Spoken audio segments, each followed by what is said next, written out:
नमस्कार. महाराष्ट्र लोक न्यूजमध्ये आपले स्वागत. पाचोरा तालुक्यातील पिंपरी खुर्द येथील शिवारातील गट क्रमांक 109 अ मध्ये हिंसक प्राण्याने हल्ला केल्याची घटना समोर आली आहे. या हल्ल्यात 4 बकरी आणि 2 म्हशीचे वासरू मृत्युमुखी पडल्याने पशुपालकांमध्ये भीतीचे वातावरण निर्माण झाले आहे. शेतकरी सुनंदाबाई नामदेव पाटील यांच्या मालकीच्या शेतात ही घटना घडली. जवळपास या शेतकऱ्याचे 1 ते 1.5 लाखापर्यंतचे नुकसान झाले असून व जनावरे शेतात असताना हिंसक प्राण्याने त्यांच्यावर हल्ला केल्याचे सांगण्यात येत आहे. घटनेची माहिती मिळताच वन विभागाने वनरक्षक राहुल कोळी यांनी घटनास्थळी भेट देऊन पाहणी केली. वन विभागाच्या पाहणीनंतर बिबट्याने हल्ला केला आहे असे निदर्शनात येत आहे. तरी हल्ला कोणत्या हिंसक प्राण्याने केला याबाबत तपास करण्यात येत आहे.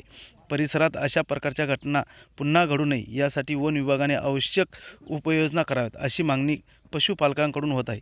दरम्यान शेतकऱ्यांनी व पशुपालकांनी रात्रीच्या वेळी जनावरे उघड्यावर न ठेवता सुरक्षित ठिकाणी बांधून ठेवावीत. तसेच परिसरात संशयास्पद प्राण्याचा वावर आढळल्यास तातडीने वन विभागाला माहिती द्यावी असे आवाहन करण्यात आले आहे.